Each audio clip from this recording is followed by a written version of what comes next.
Bonjour à tous, je vous propose une petite vidéo pour vous montrer comment j'ai réalisé cette affiche.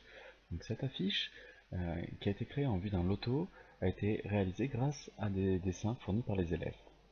Euh, pour la faire, on a besoin de deux éléments. On a besoin d'un logiciel. Moi j'utilise GIMP.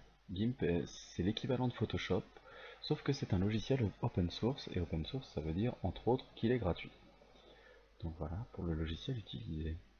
Quand on l'ouvre, on a cette fenêtre un peu barbare avec plein d'icônes partout. En fait, il ne faut pas s'inquiéter de ça, on n'en utilise que très peu et en fait, on s'y habitue vite. Voilà. Et la deuxième chose qu'on a besoin pour réaliser cette affiche, on a besoin des dessins des enfants. Donc on va regarder les dessins que j'ai reçus. Et ils sont tous très jolis, je vais vous les laisser regarder. Euh, Je ne sais pas comment on les fait défiler automatiquement, donc je le fais à la main. Voilà.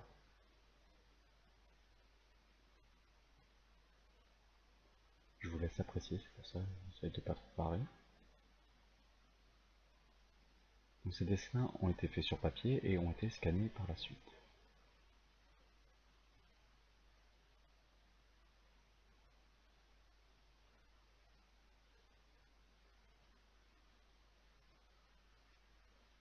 Voilà, je crois qu'on a fait le tour. Il me semble, oui, on avait la voiture deux fois. Donc voilà.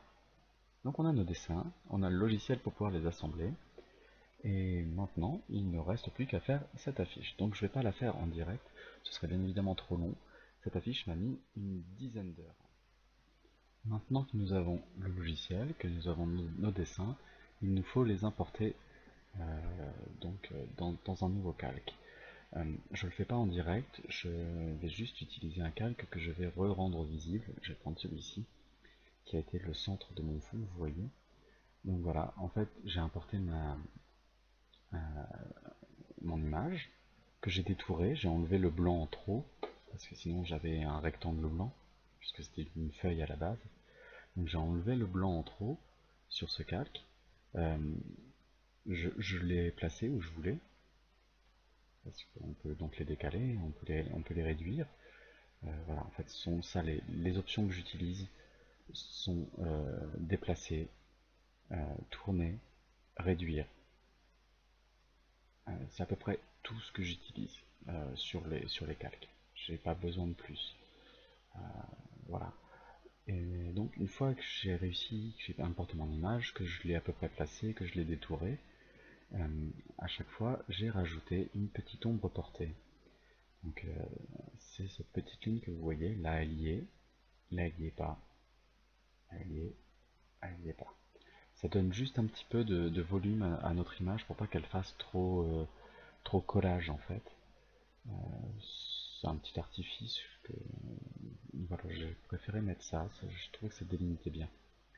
Et voilà, et j'ai reproduit ça pour tous mes calques. Donc, le, le calque, donc celui-ci a été un peu plus travaillé, parce que c'était un dessin qui à la base marquait l'auto.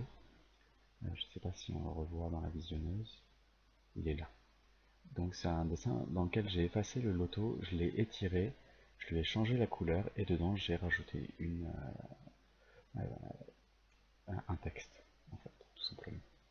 Donc voilà, et je l'ai fait une vingtaine de fois pour avoir finalement, au final,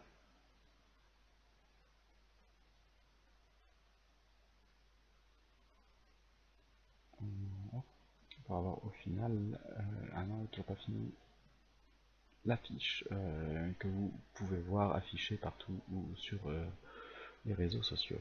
Et voilà, c'est fini pour cette première vidéo. Je vais faire une deuxième vidéo un petit peu plus technique pour montrer réellement comment je détourne le dessin, comment je change les couleurs, ou modifie les couleurs, ou modifie les dimensions. Elle sera un petit peu plus longue forcément, euh, puisque je le ferai devant vous en fait. Mais voilà, pour cette vidéo c'est fini et je vous dis à bientôt.